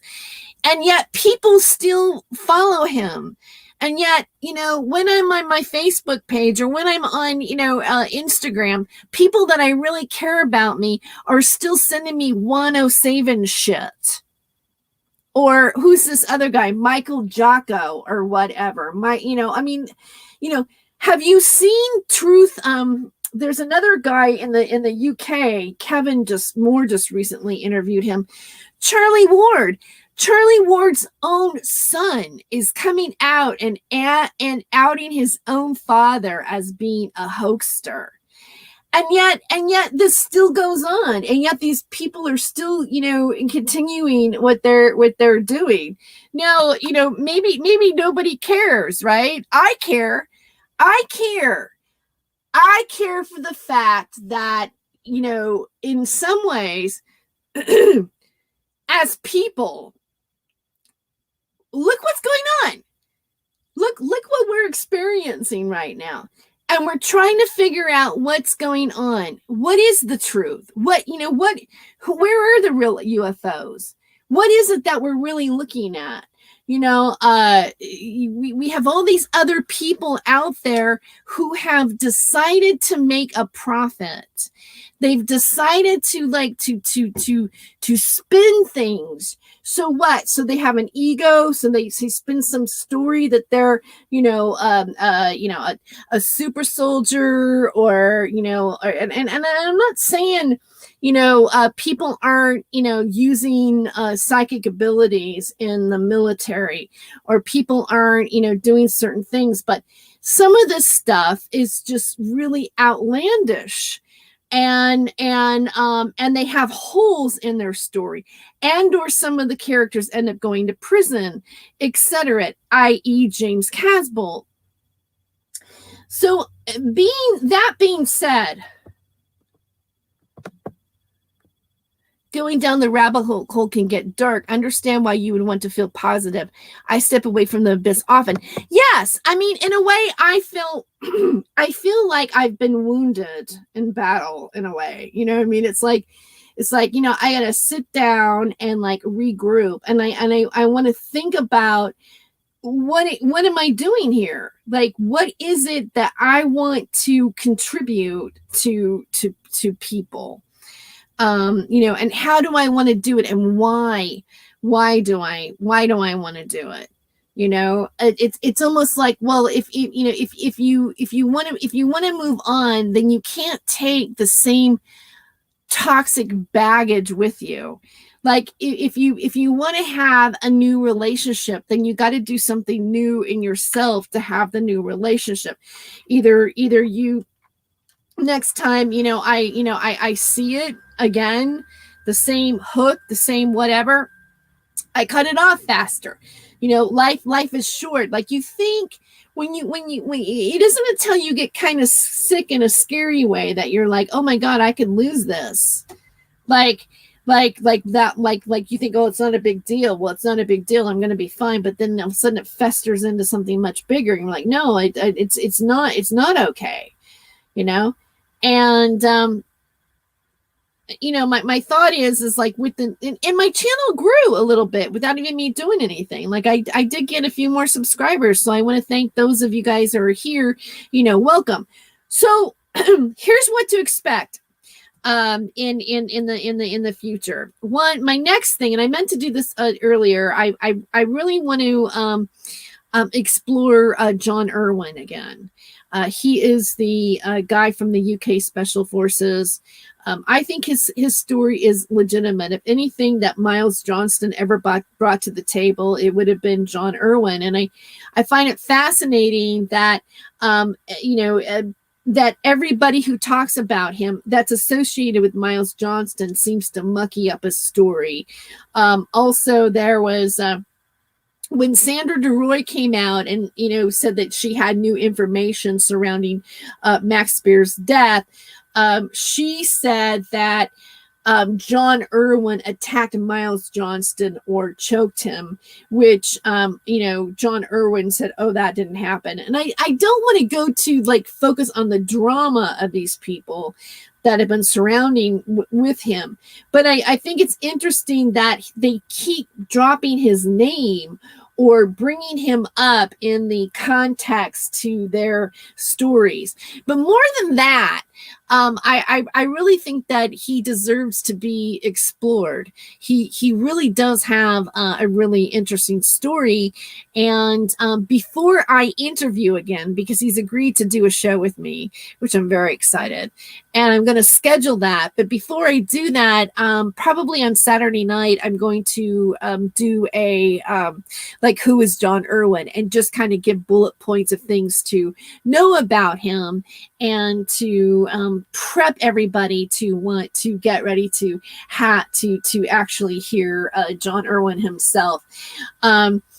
So I wanted to share that. Okay, Rudy Roo says, I asked some military guys school about the alien thing, and they got serious and said, I never heard of that. Sure, right. Well, the reason why, like when with the military and this and that, there's so much stuff coming out of the mainstream media right now where they're talking about aliens. They're talking about extraterrestrials. Like Obama came forward and said, admitted that that UFOs were real. So, when you see past presidents starting to talk about, the extraterrestrial aspect, we are coming into that area where it's getting kind of fuzzy that way. Like they're now, a lot of people think that, well, the if we do get disclosure, that it's not going to be the real disclosure, and who's to believe what, and everything. But look, it's definitely an interesting topic to talk about. And I know that I've spent lately a lot of time pointing out the phony people that are associated with this particular movement, as well as, so have been some other people as well pointing that out. Okay, now I'm going to share. What time is it? Oh, Jesus, it's already 11:20. Have I already been here for 2 hours? Have I been talking for 2 hours? Oh, when am I going to learn? All right. I want to... screen sharing was canceled. All right, so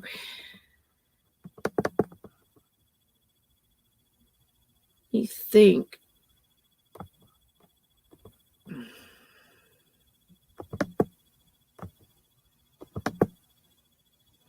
and then I've been thinking about, like, I'd like to maybe look into the topic of healing again, just in general. Just how do we heal, maybe having some interviews with some people that are into alternative modalities again. I've done that before. I've done, I could upload some of my past shows, but it's definitely a topic that I would like to spend some more time in. Shadow Band account says Johnston also brought on Harold Couts Vela, a very interesting man. Seems sincere as always, caution as always. Yeah, I mean, look, I think that, for example, John Irwin was on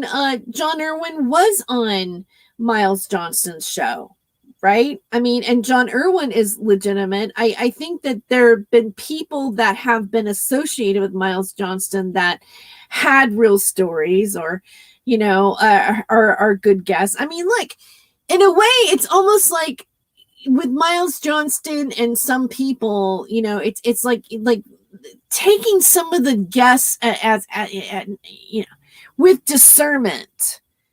Like everything that we listen to or process, it's important to have discernment on it, and to be logical in how you're looking at something. I think that some things that probably are true, you'll see the media spend the most time telling you that it isn't and bullying you out of talking about it.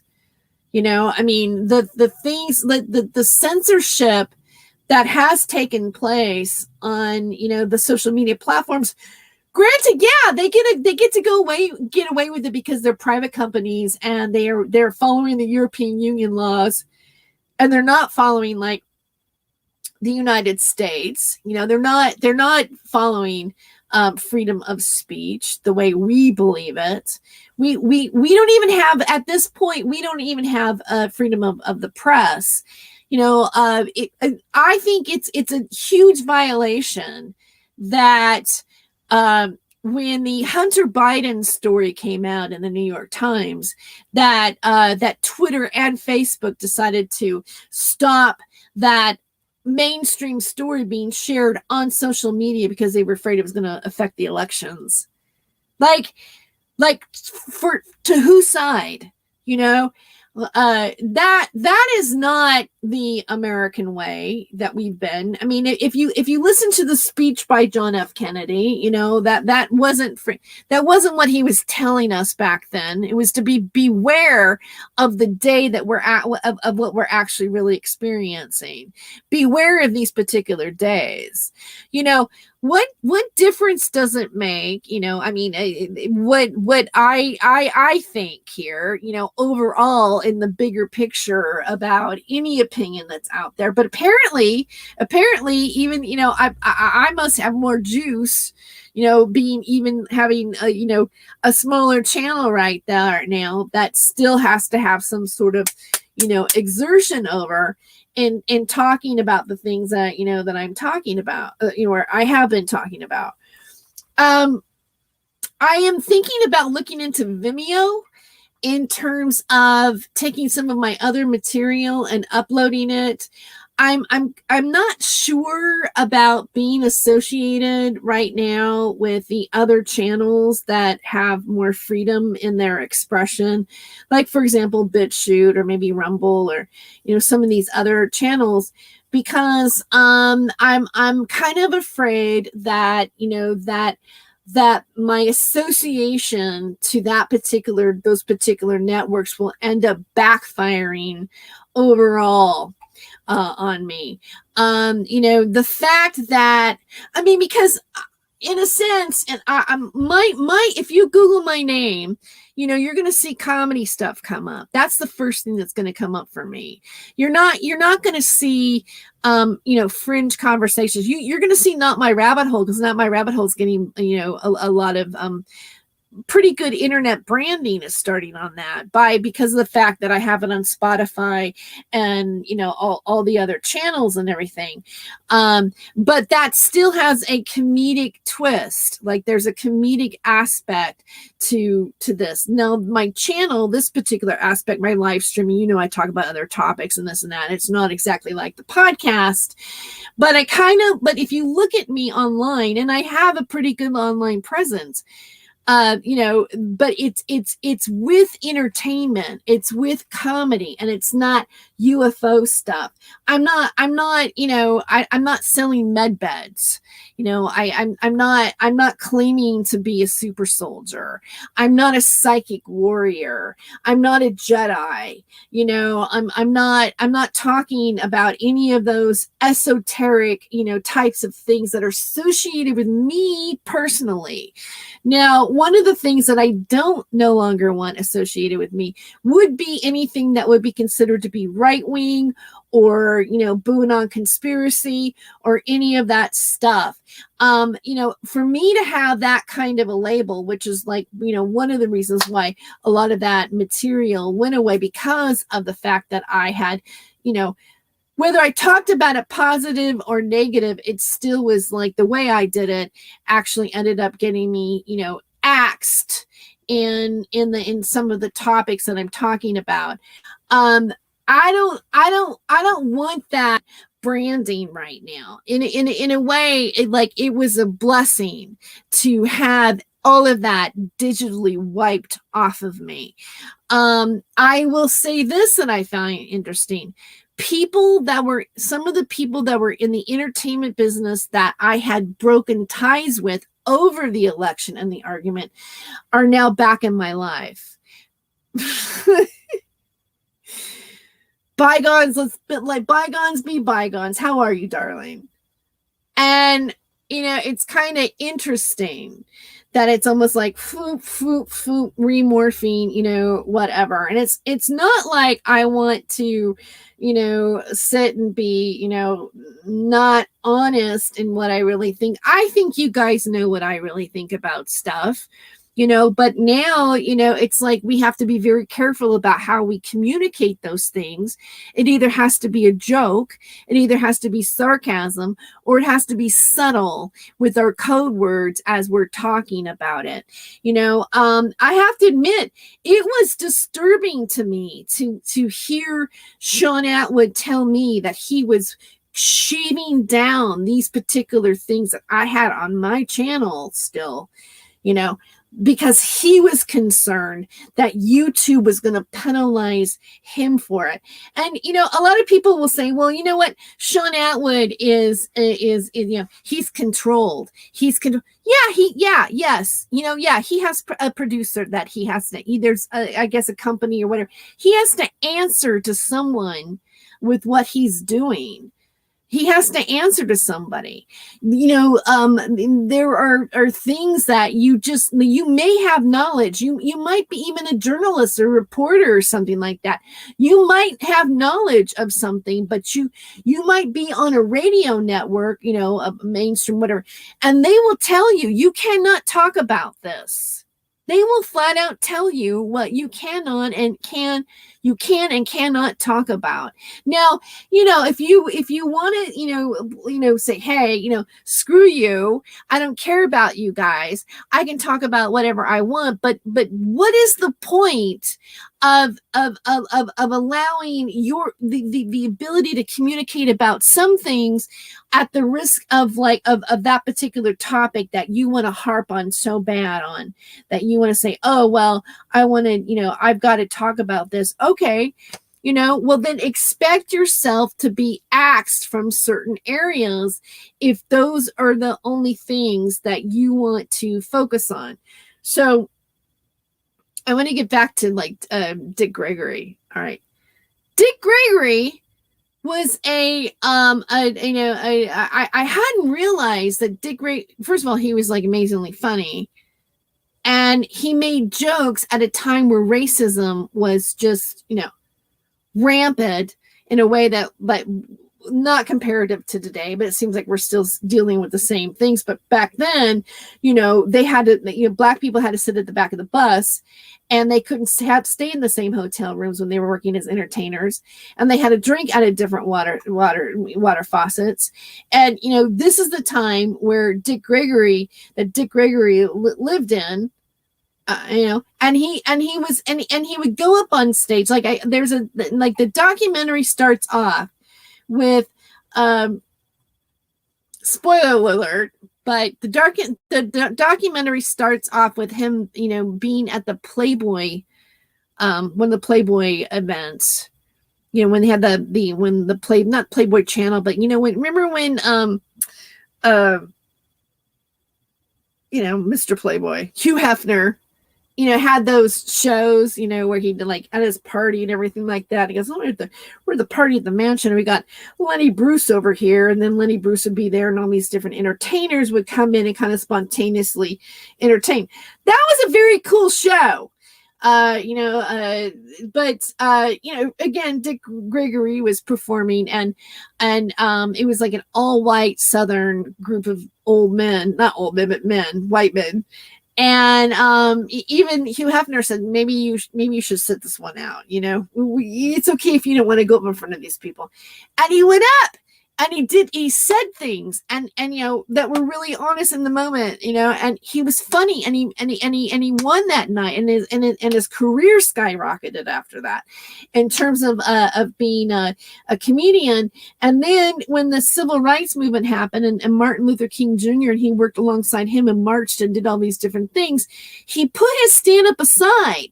He put his stand-up aside for the people, because and the causes that he stood behind. He starved himself, and he brought in Muhammad Ali on it, and he made this nutritious drink and this and that and all this stuff, and he went up and down, but he gave so much to people because he cared about people and his wisdom and what he said to people, and then in the end, he came around and had a resurgence and started doing stand-up again, which was like an inspiration to me. And I go, look at that. He was an old man. He went back up there again. And people say, oh, I go, well, I could be an old woman. I can be an old woman and get back up there again. It's like things are not fixed. There are no limits. And he was I felt inspired. I was like, Dick Gregory.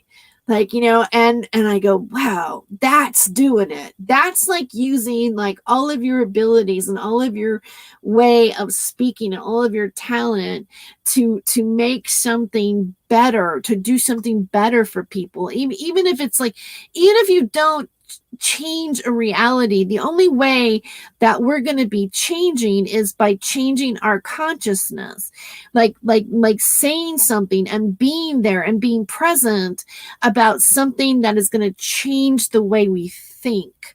And that's why you get gang stalked. I'm laughing. That's when the spooks come, because I think that if even if it feels like it's just like a little tiny small level, it only takes one, and it could just explode even more. Like to me, that's real change. That's really, what does being of service to others mean? What does that mean? What does that mean? Like there are real human rights, and there are things that are happening, like we say, well, human rights, well, we're all under like an attack in a way. Like our the fact that I have to sit here and say, well, I can't really say this or that, and I gotta really trim everything down so I can not affect the algorithms to be talking about what I'm talking about. But my feeling is that pick your battles. And when you pick your battles, where do you pick your battles at? Right? It's like I have a blog. I need to write more on it. I can't upload videos to it. I have my Patreon. I mean, there'll be things that maybe I'll just show on my Patreon that I won't be showing on YouTube. I'll show you where I have other things, research or things documented, if I can't have it here on YouTube. I realize that it's a witch hunt. There's people that can't get on flights anymore because of what they've been saying on their social media. The Patriot Act is not our friend right now.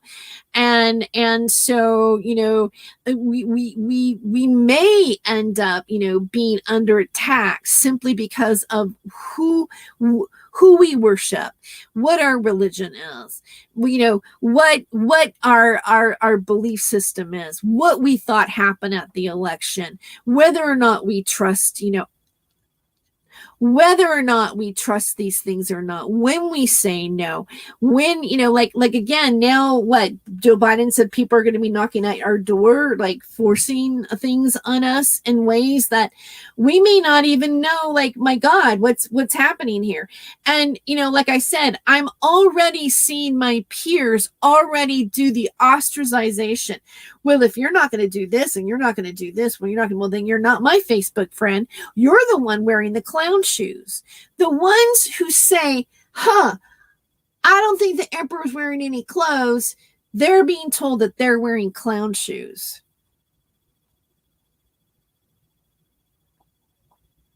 Trusting your own instincts and going, gee, you know what? That looks like a monster over there, but you know what? It's Sarah Adams. I'm kidding. I'm sorry. It just popped out. Can't help myself sometimes. All right.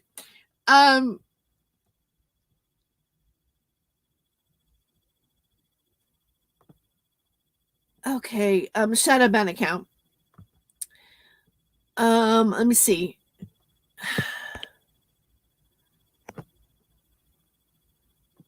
Oh, Shadow ban account says the phony trusting is much appreciated. I'm always looking for that. I had a running list going on that matter. Mark Solo says, but the Teflon Don says boo laser beam. Trust your first instinct. It's always right. Yeah, it is. The comedy is where I recognized you from. Yes. Then I bumped into you phony busting. I said in my mind, oh, let's check it out.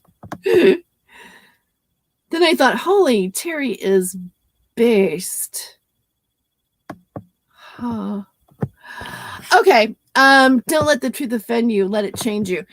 Yeah, I mean, yeah. Don't let it change you. Okay, so I want to. I don't know. I had some stuff that I pulled up, or there's one thing that I was looking at that I thought was kind of interesting.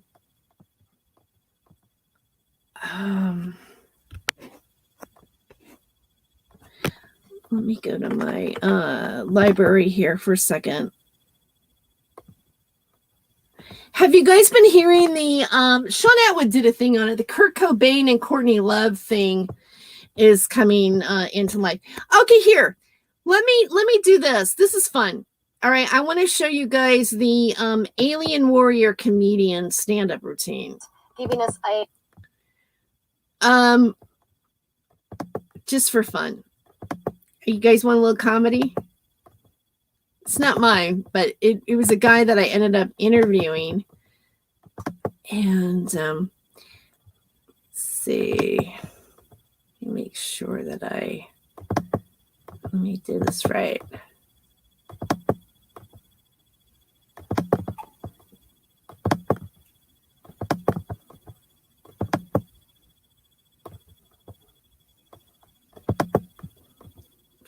Wait, sorry.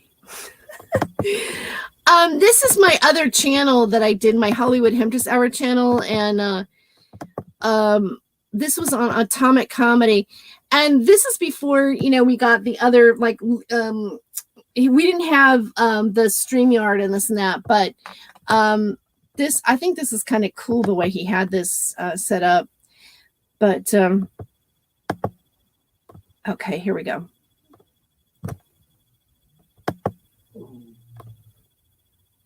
I don't hear anything. Where's the volume? Oh, here we go. Here we go. next. We have Jay Kuti with the Compassion Flower Report, because even though we're going into outer space today, we want to find out what's going on in Los Angeles, California. We'll be right back. How processes are made. A drunken, lonely, horny farmer chasing his animals around the field. I didn't know she could run with such. Right. I'm going to enslave you, at least not for blacks and Jews. They've been through enough. You white boy, you're like me.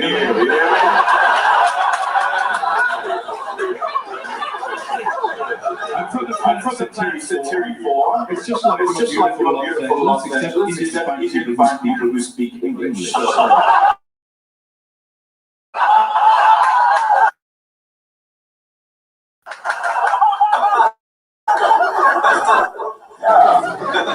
definitely not here to destroy the planet. I believe that's a Republican. My name is Water, my friend. Oh, I do. Drink. Sit there and drink. Why would you want to challenge me on anything? Maybe if you knew that, she wouldn't be lying here tonight.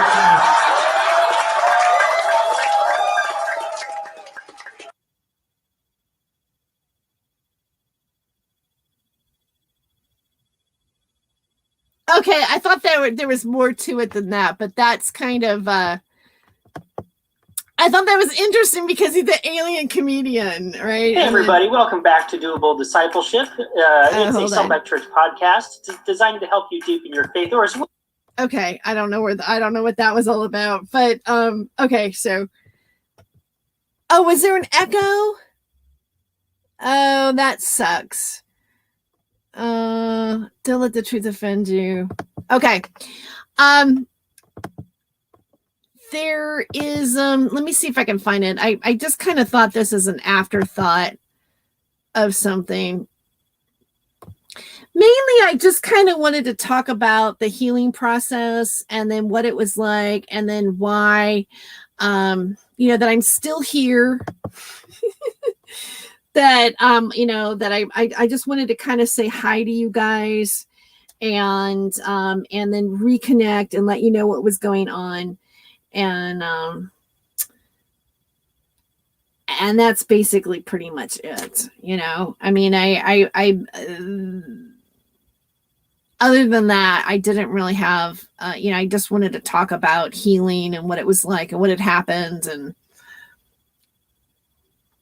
just take a moment, let you know why I had removed some material, give you an update about that. And, just say that, I really appreciate you guys.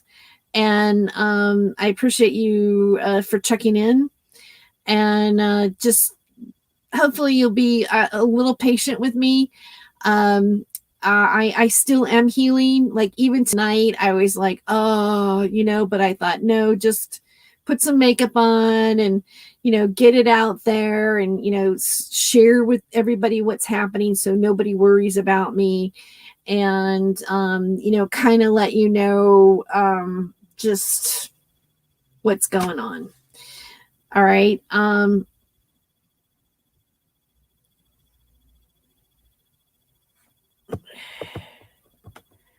So I'm just like looking at you. Really glad you're okay. You're a warrior. Thank you. Yeah, I am a warrior. I will take that title in many respects. But every once in a while we get a little wounded in battle, and and there's a regrouping, and I just want to be lighter about stuff. After a while, it will make you sick if you don't take care of yourself.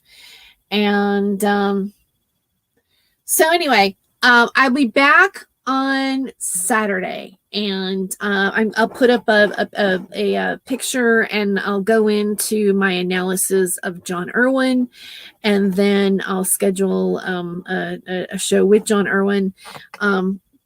There's another thing that, there's some stuff that I've been looking at, and I'd really like to talk about it, but I just not yet, because I don't want to do the topics. I feel tonight I may not do the things and the topics justice in the way that I want to, because I'm still a little off, a little out of sorts, So, but I'll be back. Again, I guess just for now, if you like this video, please give it a like. The things that you want to share with other people, please do share. Check me out on Facebook. Send me a friend request at Terry Joyce, or like my Facebook at Not My Rabbit Hole. And so until then, take care, and I'll see you guys. I'll see you guys soon. All right. Expect me on Saturday. Until then, I guess just take care. And Raven, we're glad you're back. Thank you. I wanted to make a post on wish you well your healing journey. Thank you, Eloquent88. This is the right time in turbulent trouble biblically. Yeah, the whole thing about the in terms of what's going on biblically. Yeah, it's definitely, it's going down. We are, and have you heard that thing where they say only the strongest are here right now? Like only the strong are here. Like we're the strong. Like I think in a way, like one thing that I did learn about myself is that, okay, so all this, craziness and bashing on the internet and having the channel go down and craziness in my personal life and everything like that. And I go, well, they only go after people who are strong. Like I must be more power. Like I've in all of it, in everything that's happened, I felt my own power. I go, I'm pretty bitchin'. So, because I was getting the shit, I'm still here. I'm still standing, but this time it was a little scary. I was like, oh, I don't want to, thank God I didn't have to go to the hospital. So at that note, I'm going to cook my, salmon, and then I'll tell you how it went on the next show. Okay, so one more time. Here's my little cooler thing. Okay, and then you do the water. Oh, nice. Nice. When it's hot, sprit yourself to sprit your face. Oh, yeah. That's good stuff.